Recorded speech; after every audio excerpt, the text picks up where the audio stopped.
Exodo Kapitulo 16. Ang mana at mga pugo. Mula sa Elim, nagpatuloy sa paglalakbay ang mga Israelita, at 15 araw ng 2 buwan mula nang sila'y lumabas sa Ehipto nang sila'y dumating sa ilang ng Sin, sa pagitan ng Elim at Sinai. Ang mga Israelita ay nagreklamo kina Moises at Aaron. Sinabi nila, mabuti pa sana'y pinatay na kami ni Yahweh sa Ehipto. Doon, nakakakain kami ng karne at tinapay hanggang gusto namin.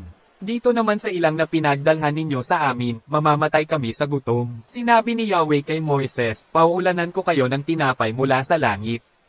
Araw-araw, palalabasin mo ng bahay ang mga tao para mamulot ng kakainin nila sa maghapon. Sa pamamagitan nito ay susubukin ko kung susunod sila sa aking mga tagubilin. Tuwing ika-6 na araw, doble sa karaniwan ang kanilang pupulutin at ihahanda. Pagkatapos ng pakikipag-usap nila kay Yahweh, sinabi ni Moises at Aaron sa mga Israelita, mamayang gabi, mapapatunayan ninyo na si Yahweh ang naglabas sa inyo sa Ehipto. At bukas ng umaga, makikita ninyo ang kanyang kapangyarihan. Narinig niya ang inyong reklamo laban sa kanya. Sapagkat tuwing gagawin ninyo ito ay sa kanya kayo nagrereklamo, hindi sa amin. Idinugtong pa ni Moises, mamayang gabi, bibigyan niya kayo ng karne. Bukas ng umaga ay tinapay ang ibibigay niya sa inyo hanggang gusto ninyo. Iyan ang sagot niya sa inyo. Ang totoo, anumang reklamo ninyo ay laban sa kanya, hindi sa amin, sapagkat sino ba kami para pagreklamuhan ninyo? Sinabi ni Moises kay Aaron, paharapin mo ang buong bayan kay Yahweh sapagkat narinig niya ang kanilang reklamo.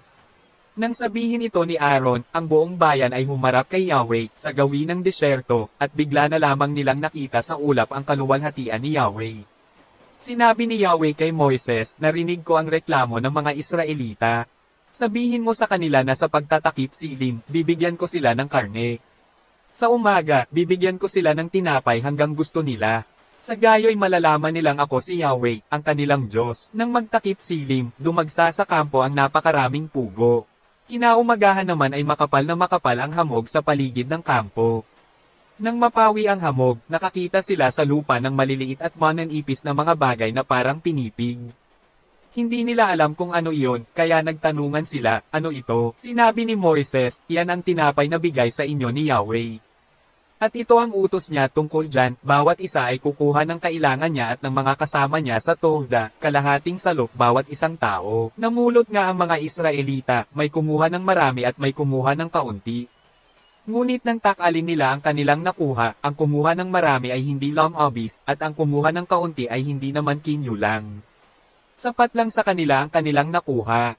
Sinabi sa kanila ni Moises, huwag kayong magtitira para sa kinabukasan. Ngunit ang ilan sa kanila ay hindi nakinig kay Moises. Kinabukasan, inood at bumaho ang itinira nila. Kaya nagalit sa kanila si Moises.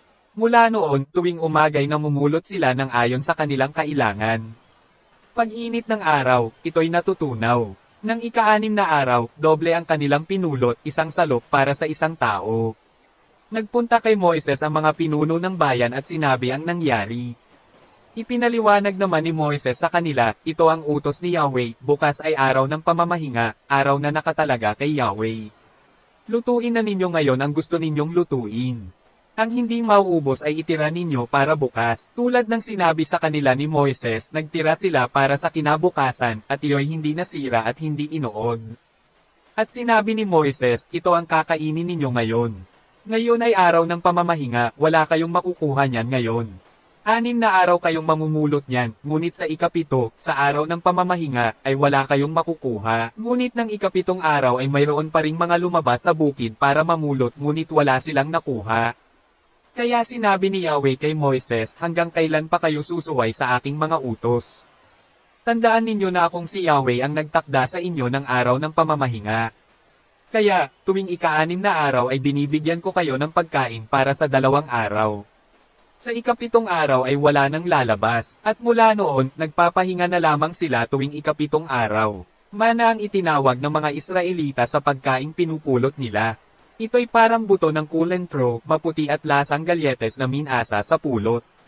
Sinabi sa kanila ni Moises, ito ang utos ni Yahweh, kumuha kayo ng kalahating salop ng mana. Itatago ninyo ito upang makita ng inyong magiging mga anak at mga apo ang pagkaing ibinigay ko sa inyo nang ilabas ko kayo sa Ehipto. Sinabi naman ni Moises kay Aaron, kumuha ka ng isang banga at lagyan mo ng kalahating salop na mana. Pagkatapos, ialay mo sa harapan ni Yahweh upang itago para sa ating magiging mga anak at mga apo. Gaya ng iniutos ni Yahweh kay Moises, inilagay ni Aaron sa loob ng kaba ng tipan ang palayok ng mana. Mana ang kinain ng mga Israelita sa loob ng 40 taon hanggang sa dumating sila sa Canaan.